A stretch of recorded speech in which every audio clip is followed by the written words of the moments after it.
নয় শ্যামা, তুমি একবার ভেবে দেখো, বাবা আমাদের সবাইকে ভালোবাসতো। নিজের 4 জন নাতি নাতনিকে বাবা দেখেছে, শুধু শিবাকে বাবা দেখে। শিবার অস্তিত্বের কথা বাবা শুধু শুনেছিল, আর শুধু শুনে তার নামে পুরো প্রপার্টি লিখে দিল। মানে এটা এটা তোমার স্বাভাবিক মনে হচ্ছে? কোথাও খটকা লাগছে না তোমার?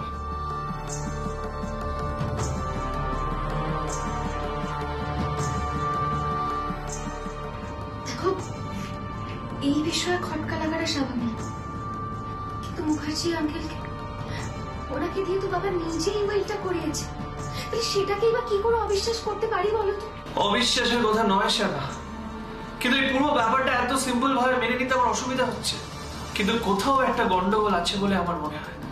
গন্ডগোল? কি গন্ডগোল ছোট কথা? কি গন্ডগোল সেটা জানি না, কিন্তু জানি না কেন আমার শ্যামা মনে হয় এই সব কিছুর পেছনে অন্য কারোর হাত আছে।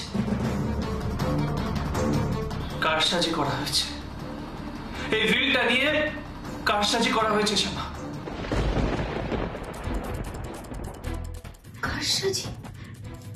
কিন্তু এইসবের মধ্যে কার হাত থাকতে পারে? আর তার থেকে বড় কথা, শিবা তো বাবার অ্যাক্সিডেন্টের ঘটনা চক্রে এই বাড়িতে এসেছিল, ও তো কোনো বিজ্ঞাপন দেখে আসেনি। তা বলছি না শ্যামা। তাহলে কি বলতে চাইছো ছোট কর্তা? দেখো, এই উইলে শিবার নাম থাকায় ও লাভবান হয়েছে, এটা ঠিক, কিন্তু নিজে তো জানতোই না যে ও এই বাড়ির ছেলে। বিজ্ঞাপনটা পর্যন্ত নিজে দেখেনি। আর দেখো, ওর যদি সত্যি লোভ থাকতো তাহলে কিন্তু এই বাড়ির ছেলে হিসেবে নিজেকে প্রমাণ করার চেষ্টা করতেও পারবে। সেটা তো করেনি, উল্টে এই বাড়ি থেকে চলে যেতে চেয়েছিল। তাহলে তুমি কি ভাবছো? তোমার এটাই মনে হচ্ছে তো যে বাবাকে দিয়েই সবকিছু জোর করিয়ে কেউ করেছে? কিন্তু কেন মনে হচ্ছে, কেন ভাবছো তুমি এসব? জানি না শ্যামা, আমি তো এটাও বুঝতে পারছি না যে বাবা নিজেই বিলটা লিখেছে নাকি বাবাকে জোর করে এই বিলটা লেখানো হয়েছে। তোমাকে শুধু একটা জিনিসই বলতে পারি, বাবার সন্তান হয়ে আমি এটা মেনে নিতে পারছি না যে একটা মানুষকে না দেখে স্বেচ্ছায় বাবা তার নামে পুরো প্রপার্টি লিখে দিয়ে গেছে। এখন কি করবে, কি ভাবছো? বলবো তোমার শ্যামা, কিন্তু তার আগে তোমাকে একটা কথা দিতে হবে আমার। কি কথা বলো? দেখো, তুমি যা বলবে সব কথা মানবো। তোমার শ্যামা কি কোনোদিনও তোমার বিশ্বাস ভেঙেছে? সেই জন্যই তো এই কথাগুলো তোমার সাথে শেয়ার করছি। তাহলে বলো না ছোট করতে, কি কথা? শ্যামা, আমি বাবা লয়ার মুখার্জি কাকুর সাথে একবার আলাদা করে কথা বলতে চাই।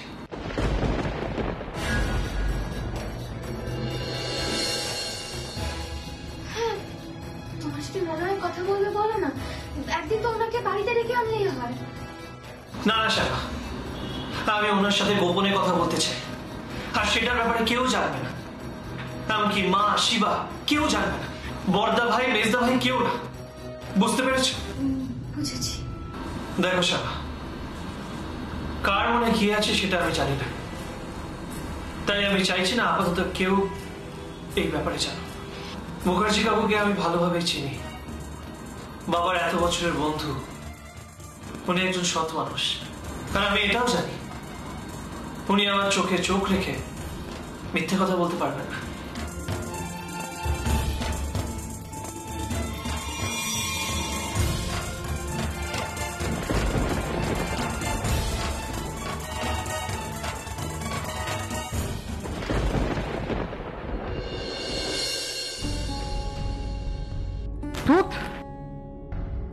নিখিল বাবু বোধহয় খুব রেগে গেছে। আরে বাবা, রেগে যাবাই তো স্বাভাবিক। অশোক বাবু আমাকে যা বলবে আমি তো তেমন করতেই বাধ্য। আমি যেই হই, নিখিল বাবু তো আমাকে নিজের ছেলে ভাবছে, আর নিজের ছেলে যদি কোনো কথায় মুখের ওপর না বলে যে কোনো বাবাই কষ্ট পাবে, আর সেটা আমি একজন রাস্তার ছেলে হয়ে সেও বুঝতে পারছি। কেস যেদিকে গড়াচ্ছে সেদিন এইভাবে চলতে থাকলে নিখিল কষ্ট পাবে কিনা জানি না, তবে তুমি কষ্ট পাওয়ার জন্য রেডি হয়ে যাও। আচ্ছা লোক মশাই আপনি, হ্যাঁ? আমি আপনাকে সাহায্য করার জন্য এই বাড়িতে এলাম, আর আপনি আমাকে ভয় দেখাচ্ছেন। ভয় দেখাচ্ছি না, সত্যিই বলছি। কেসটা যেদিকে এগোচ্ছে এভাবে চলতে থাকলে নিখিল কষ্ট পাবে না, তবে আমরা দুজন কষ্ট পাবো, এটা শিওর। মানে কি বলতে চাইছেন কি আপনি? আস্তে আস্তে দেওয়ালেরও কান আছে। অদ্ভুত তো, খোঁজটা করে বলুন কি হয়েছে। আগে শোনো, তোমায় কি করতে হবে। আমারই যত জ্বালা হয়েছে, খালি কাজের পর কাজ, কাজের পর কাজ। আজ বলছেন এই কাজ করতে, কাল বলছেন ওই কাজ করতে। আর টাকা দেওয়ার সময় আপনার একটু হাতটা উপুর হয় না? না দেখো, এখন হিসেব নিকেশের সময় নয়। সবার আগে তোমাকে একটা কাজ ইমিডিয়েটলি সেরে ফেলতে হবে। কি কাজ আগে বলুন, তারপর আমি ভেবে দেখছি। ভাববে পরে, আগে কাজটা করো। মুখার্জি উকিল কি বলেছে শুনেছো নিশ্চয়ই? হ্যাঁ, মানে যে এই জাল উইলটা বানিয়েছে, তাই তো?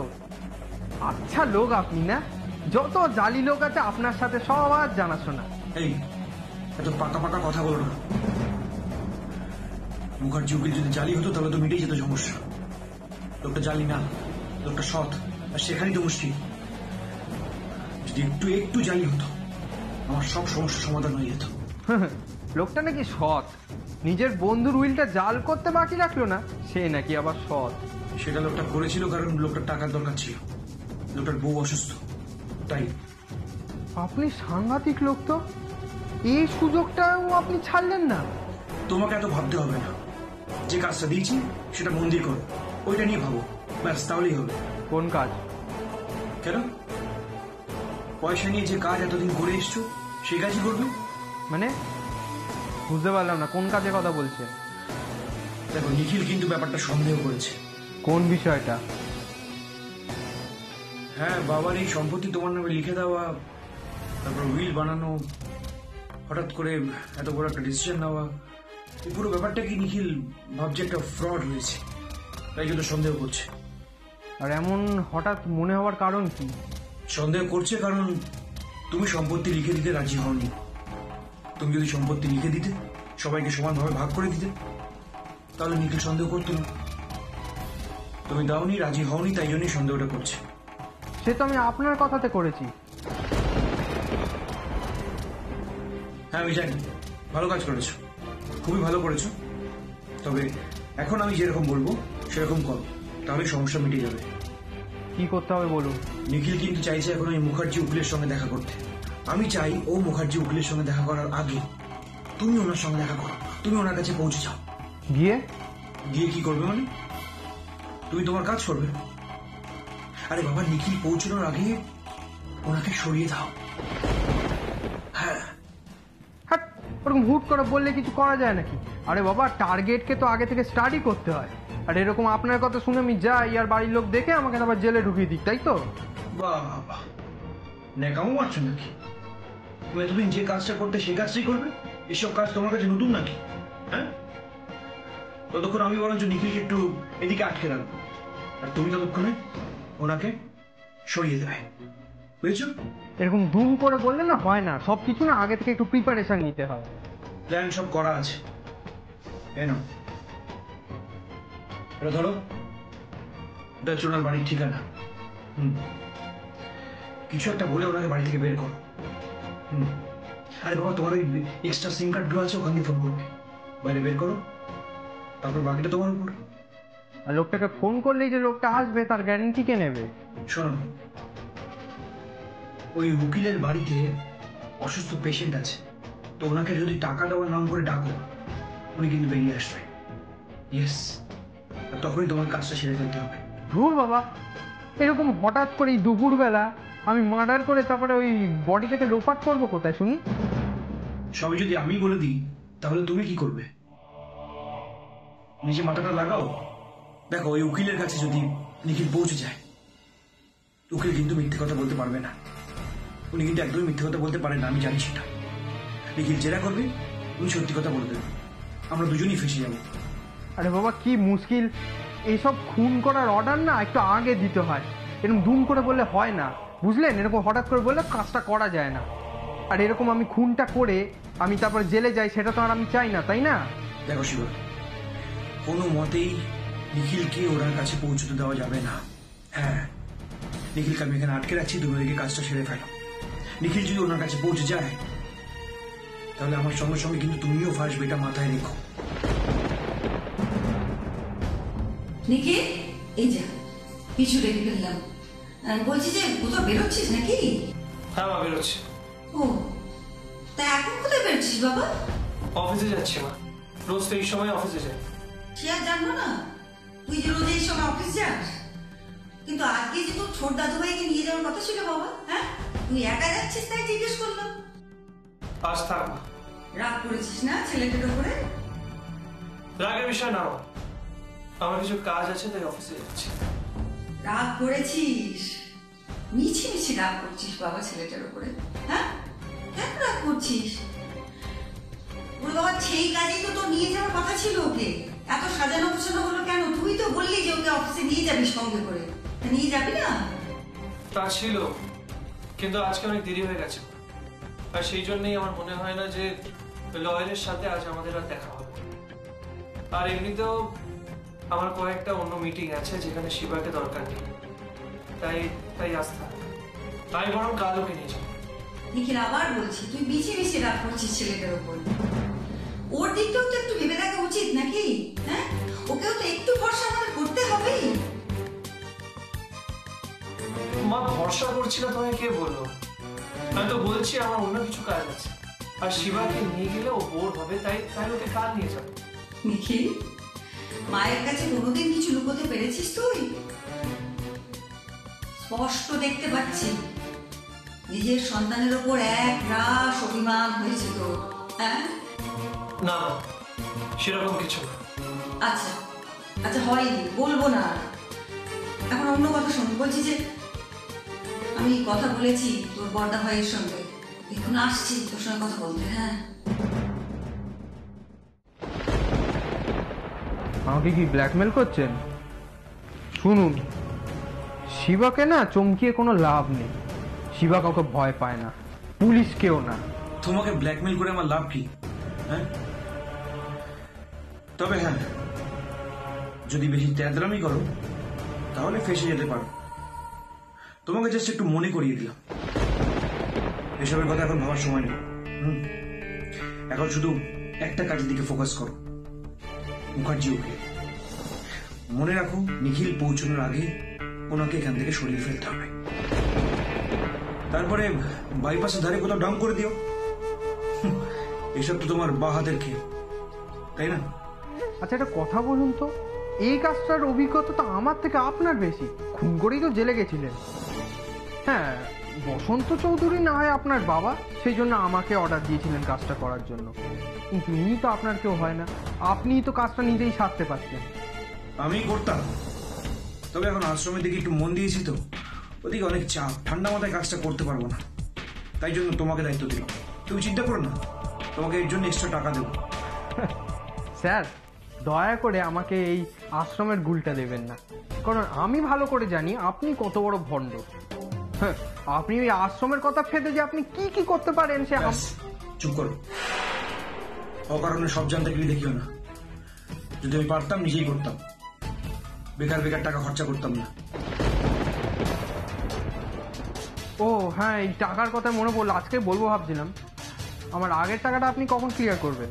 পেয়ে যাবে, পেয়ে যাবে, আরো বেশি পাবে। শোনো, ফালতু কথা বলো না, আমি নিখিলকে আটকে রাখছি। তুমি সুযোগ বুঝে ঝট করে বাড়ি থেকে বেরিয়ে যাবে, কেমন? হ্যাঁ, সে নিয়ে আমি ঝট করে বেরিয়ে যাব। তার আগে আমি একটা কথা আজকে আপনাকে পরিষ্কার করে বলে রাখি, আমি পরিষ্কার অর্ডারে কাজ করতে ভালোবাসি। এই সম্পর্ক, বিশ্বাস, এইসব নিয়ে টানা পেঁচানোর কাজটা না আমার ভালো লাগছে না বস। আমি আগে থেকেই বলে রাখলাম, আমার টাকাটা আপনি আমাকে ক্লিয়ার করে দিন, আমি সময় মতো এখান থেকে পাতলা হয়ে যাব। মা, আমি এসে গেছি। ওই তো বলতে বলতেই অরুণ এসে গেছে। অরুণ, অরুণ বলছি একটা কথা বলবো। সমস্ত রাগ অভিমান দূরে সরিয়ে রেখে ছোট ভাই নিজে মন খুলে কথা বল, কেমন? বল। নিখিল, তুই অন্তত আমাকে ভুল বুঝিস না।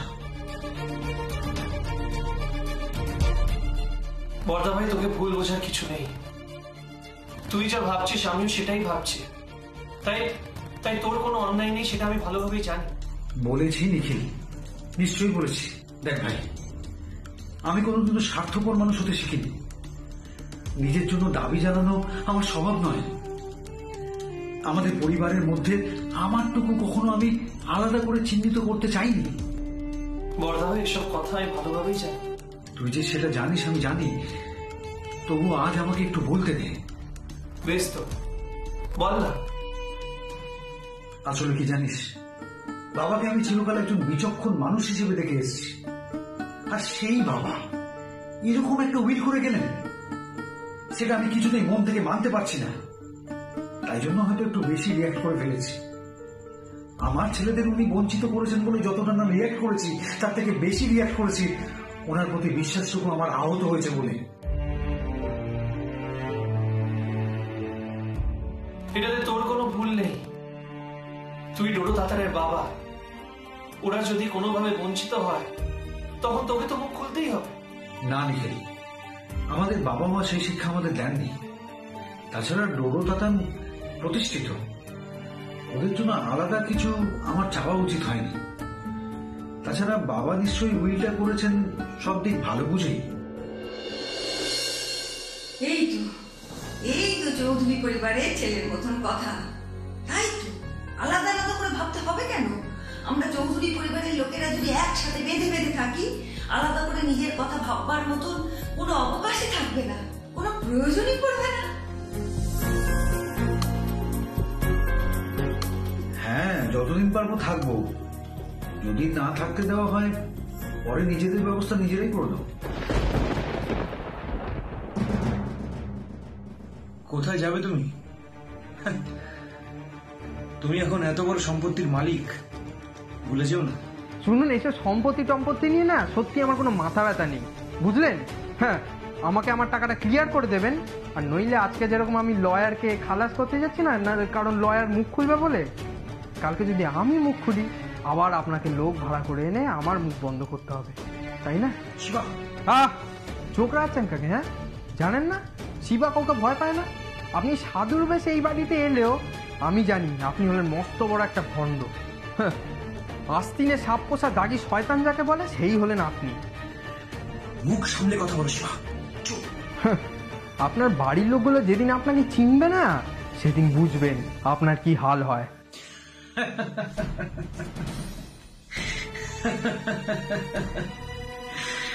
কেউ চিনবে না, কেউ চিনবে না শিবা, কারণ বাড়ির সবাই জানে আমি একজন সিদ্ধ পুরুষ।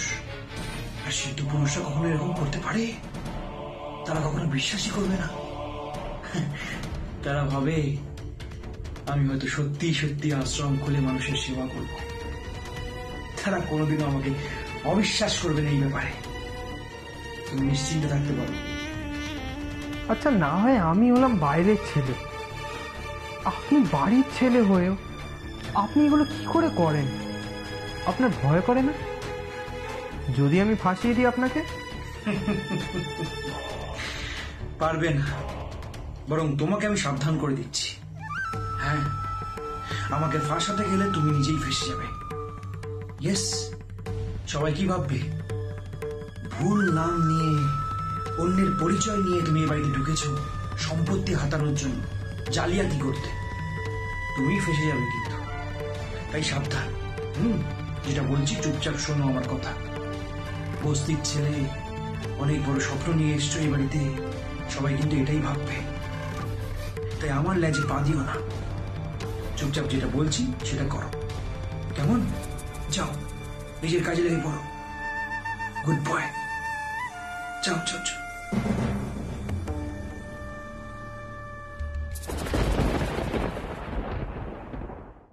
এই দেখো, এই তো এতগুলো ভালো ভালো কথা বললি বাবা, আবার অনুকূলে কথাগুলো কেন বলছিস? কে তোকে তাড়িয়ে দেবে? কে? ছোট দাদু ভাই? হ্যাঁ, ছোট দাদু ভাই তোর আপন ভাইপো, সে কখনো তোকে দূরে ঠেলে দিতে পারে? হ্যাঁ, ভুল ভাবছিস অরুণ। মা, আমি তো এমন কথা বলিনি। বলিনি কি? এই তো বলছি না, আর বলবি না কখনো সব কথা।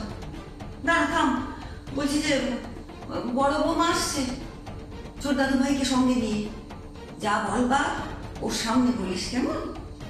একটা কথা অরুণ, আমার ছোট দাদু ভাই ছেলে মানুষ হতে পারে, খারাপ মানুষ নয়। দেখ না, এই তো একটু আগেই ও সমস্ত সম্পত্তি এই 5 ভাই বোনের মধ্যে ভাগ করে দিতে চেয়েছিল। কোনো আপত্তি ছিল না তোর? আসলে কি জানিস, ও একটু বিশ্বাস, একটু ভালোবাসা, একটু স্নেহ এসব পেতে চাইছে। পাইনি তো কখনো, একা একা বড় হয়েছে। ও তো জানেই না বাবা মায়ের স্নেহ কি, ভাই বোনের সাহচর্য কি, পরিবারের বিশ্বাস ভরসা কি, এগুলো একটু পেতে চাইছে বেচারা। মা বলছি শিবা তো ঘরে নেই, নিখিল ও কি তোমাদের ঘরে গেছে জানো কিছু? না বড়বতী, শ্যামা তো বললো নিজের ঘরেই আছে, অফিসে যাওয়ার জন্য অপেক্ষা করছে।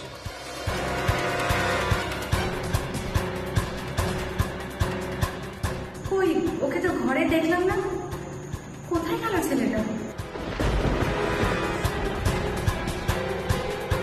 বড়বতী, শিবাকে খুঁজে লাভ নেই, ও বাড়িতে নেই, বাড়ি থেকে বেরিয়েছে।